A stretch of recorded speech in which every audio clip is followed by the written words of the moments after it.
खासी मुलाकातें हो रही हैं। पहले तो सेनेट के हवाले से चलें, कह सकते थे कि सेनेट वाले मामले के ऊपर बातचीत हो रही है। ये हालिया मुलाकात की वजह सिर्फ ये फाटा का मामला है या कुछ दीगर मामलात भी हैं जो नजर नहीं आ रहे? बहुत शुक्रिया आपका जी।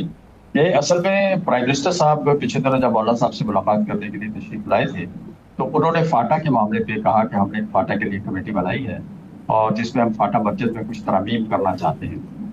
अच्छा, और उसके लिए हम चाह रहे हैं कि GUI भी अपना नुमाइंदा दे। तो जब हमने जायजा लिया तो हम इस नतीजे पहुंचे कि किसी और पार्टी का तो कोई नुमाइंदा नहीं है और सिर्फ गवर्नमेंट की तरफ से एक नुमाइंदे हैं और दूसरी बात यह कि उसमें एक मुस्लिम लीग का नुमाइंदा है और आई थिंक खैर अभी मुकाम साहब है। तो फिर हमने असल में हमने एक 2012 में एक ग्रैंड जिरगा हमने बनाया था जो आज तक बिल्कुल अपना काम कर रहा है और इस वक्त पूरे फाटा और वजीरिस्तान उस पूरे एरिया की वो नुमाइंदगी करता है। उसमें सब मलिक और सब बड़े बड़े लोग शामिल हैं। तो हमने उससे रजू करने तो सोचा कि हम क्यों ना उससे रजू करें और उससे मशवरा करें ये सारे सिलसिले, क्योंकि फाटा बजट में शायद आपको याद हो कि हमारे अलावा कोई भी पार्टी ऐसी नहीं थी जिसने उसकी हिमायत ना की हो, चाहे वो उस वक्त की रूलिंग पार्टियां थी और चाहे वो अपोजिशन पार्टियां थी, सबने उसकी मजहबी पार्टियों ने भी उसकी हमायत की थी। सिर्फ हमारे खिलाफ एक था कि ये क्यों नहीं हमारे। हमने उस वक्त ये मौका अख्तियार किया था कि फाटा में जो भी करना है फाटा के आवाम को एतमाद में लेके करें, जिनके लिए हम कानून साजी करने जा रहे हैं, जो कुछ भी हम कर रहे हैं उनको मशवरे में लिया जाए, उनसे पूछा जाए। लेकिन वही जो हमारे यहाँ होता है कि एकदम से डंडे के साथ फैसले हो जाते हैं और फैसले करके हमें तो ये कहा गया कि ये नहीं होगा और फिर दूसरे दिन पता लगा अचानक उन्होंने कर दिया। अब चूंकि गवर्नमेंट के वो किस्म का गले पड़ा हुआ है, ना वो पहले वाला फाटा है, ना वहाँ पर वो वाले कानून लागू हैं जो पहले फाटा में थे, ना मौजूदा कवानीन वहाँ पर लागू हो सकते हैं। तो ये वो इससे गवर्नमेंट इसमें फंसी हुई है और एक बड़ा लंबा अरसा हो गया। उसके अलावा फाटा के अवाम को उसके नुकसान बड़े हुए। तो मैं इस सिलसिले में हमने फाटा का एक जिरगा पेशावर में बुलवाया तो उसी जिरगे को वापस उससे सारे मशावरत हुई और मशवरे के बाद उन्होंने कहा कि हम चाहते हैं कि हम अपने तहफ़्फ़ुज़ात प्राइम मिनिस्टर साहब से खुद बैठ के बात करें। तो इसलिए फिर उनकी एक जो अहम कमेटी थी वो 4-5 दिन पहले यहाँ इस्लामाबाद में तशरीफ लाई। मौलाना फजल साहब से उन्होंने मुलाकात की और उन्होंने ख्वाहिश का इजहार किया कि हम इस कमेटी, मौलाना साहब ने कहा कि आपके लिए मैंने प्राइम मिनिस्टर से बात की है, आप अपने तहफ़्फ़ुज़ात डायरेक्ट उनको दिए। तो उन्होंने कहा नहीं, आप हमारी इस कमेटी के सरबराह की हैसियत से वहाँ चले और चल के हमारे सारे तहफ़्फ़ुज़ात उनके सामने रखें। तो इस तरह से उनसे टाइम लिया गया वज़ीर आज़म साहब से और मेन तो यही चीज़ थी जो मैंने आपको बताई। और फिर वहाँ पर उन्होंने कुछ चीज़ों का ऐलान भी किया। मसलन उन्होंने जिले कॉलेजेस में और मेडिकल कॉलेजेस में जो फाटा का कोटा था वो वहाँ कर दिया, पहले जो खत्म कर दिया गया था। तो इस हद तक तो उन्होंने कुछ किया। वज़ीर उन्होंने उनकी सिफारिश पे कहा कि हम इस पर गौर व फौज करते जी। और साहब मेरे दो छोटे छोटे सवाल हैं और एक सवाल तो ये है कि आपने हमेशा महंगाई पे बात की। मैंने आपके गुज़श्ता जितने जलसे जुलूस हुए हैं, खासकर ये पिछले दिनों जो मौलाना साहब का जलसा, तो उसमें ये सुना कि हुकूमत 2 नंबर है, हुकूमत 47 की है, हम इस पार्लियामेंट को नहीं मानते। महंगाई पे आपने बात नहीं की। लोग महंगाई की चक्की में पिस रहे हैं। इस वक्त आप महंगाई पर आपके पास एक कुव्वत है, क्यों नहीं बात कर रहे? और दूसरा सुनने में आया कि आपको फिर ऑफर हुई है हुकूमत में आने की, तो इस पर क्या सोचा है? देखिए, पहली बात जो आपने फरमाई महंगाई की बात है, महंगाई पे तो हम B1 से शोर मचा रहे हैं और शायद आप हमने करारदादें पास की है। मैंने खुद अपनी स्पीचेस में कोयटा में मैंने स्पीच अपने में कहा है और मैंने मानसरा में भी कहा है।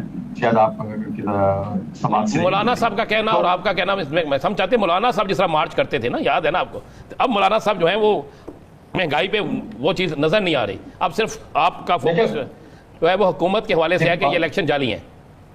देखिए, बहुत सी ऐसी चीज़ें होती हैं जो प्रायोरिटी पे आ जाती हैं। मसलन गज़ा प्रायोरिटी पे है, फ़लस्तीन प्रायोरिटी पे है। आपको पता है खालिद मशर साहब ने 4 दिन पहले रात के 2 बजे मौलाना को फ़ोन किया। तो ऐसी बहुत सी चीज़ें होती हैं जो प्रायोरिटी पे आ जाती हैं और कुछ चीज़ें पीछे मौलाना के लिए रह जाती हैं। लेकिन उसका मतलब ये नहीं कि जो मौलाना के साथ नुमाइंदे हैं या जैसे हम जैसे लोग हैं वो इन चीज़ों पर बात नहीं करते। और मैं समझता हूँ कि मैंने तो आपके ही प्रोग्राम में कई दफ़ा कहा है कि इन्होंने अपनी तनख्वाहें बढ़ा ली, इन्होंने अपना हर चीज़ बढ़ाने के लिए तैयार है। अपने लिए पार्लियामेंट लॉजिस्ट के वो भी फ्लैट्स भी ज़्यादा बना रहे हैं और अपने लिए पैसा है इनके पास, इसमें कोई कमी नहीं है। स्पीकर साहब की तनख्वाह बढ़ गई, चेयरमैन सेनेट की बढ़ गई, डिप्टी की बढ़ गई और इस तरह डिप्टी स्पीकर की बढ़ गई। तो आपके सामने पार्लियामेंटेरियन की भी बढ़ी है। तो ये तो अपने लिए तो अपना कोटा पूरा कर लेते हैं, लेकिन आवाज देने पिस नहीं है। मैंने पहले भी ये अल्फाज आपके प्रोग्राम में शायद कहे हैं। तो सूरत इसमें बिल्कुल वाज़ेह है कि हुकूमत आवाम को रिलीफ नहीं दे रही।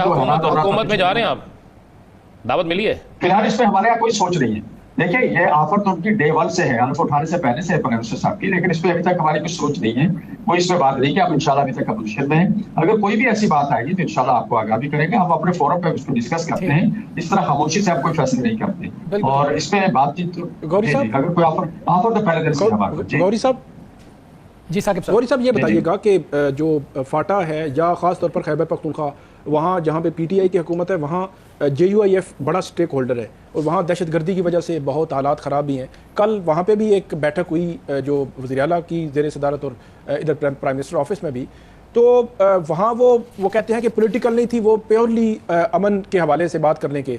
तो वहाँ जो PTI की हुकूमत है वो ये कहते हैं कि हम एक जरगा भेजना चाहते हैं अफ़गानिस्तान और वफाकी हुकूमत हमारी हमायत करे और हम बात करेंगे और जो दहशत गर्दी वाला मामला है उसका कोई हल निकालें।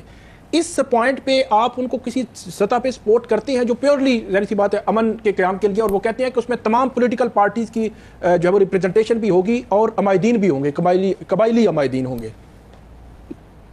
देखिए इन्होंने कल जो पार्टीज बुलाई है वो इस अंदाज में बुलाई है कि कोई पार्टी भी उसमें नहीं है, या खुद ही थे, माजरत के साथ इनके अपने 3-4 ग्रुप थे, तो कोई और बाहर की पार्टी तो नहीं थी, कोई भी अपोजिशन पार्टी उसमें शरीक नहीं। उसकी वजह यह है कि इन्होंने खुलूस दिल के साथ न किसी को दावत दी, एक कागज सा भेज दिया, पता नहीं उसमें क्या था और क्या नहीं था, एजेंडा नहीं था। पार्टियां जब जाती है किसी जगह बैठती है उसके पास एजेंडा होना चाहिए, सारी चीजें उसमें होनी चाहिए, तो गैर संजीदगी थी इनकी दावत में, और इसलिए फिर हमारे लोग वहां नहीं गए और उसमें शामिल नहीं हुए।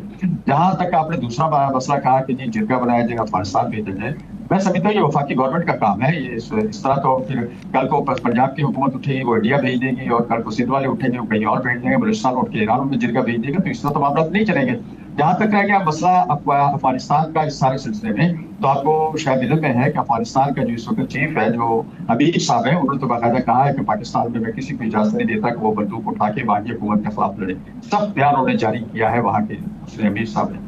तो दूसरी बात, मौलाना फजल रहमान साहब जब गए थे ये सारे एजेंडे उनके पास थे, हुकूमत ने खुद भेजा था, इनके मशवरे से गए थे, लेकिन जब वहां से वापस आए हैं सारी चीजें हल भी कर रहे हैं, सारे मामला हो भी गए, कोई नबी जोड़ी तफसील थी, और उस वक्त हम जनाब मुदाफ़िक़ खारजा से भी मशवरा करके गए थे, सारे मशवरे के बाद ही हमें भेजा गया था, लेकिन उसके बाद इन्होंने अमल दरामद नहीं किया। तो कुछ मसाइल हमारे अपने हैं जो हम, ये तो एक मैं समझता हूँ कि एक नंबर गेम है जी कि हम अफगानिस्तान जा रहे हैं, जिरगा बना रहे हैं, तो ये तो आपने ही तो किया है सारा कुछ, 12-13 साल हो गए आप नहीं समझते कि जो सूबा बहुत ज़्यादा मुतासरा है उसकी जो नुमाइंदा हुकूमत है वो ठीक है, वफाकी हुकूमत ही उसको लीड करे, लेकिन उसमें उसकी इनपुट ज़रूरी है और उसकी नुमाइंदगी ज़रूरी है, आप नहीं समझते?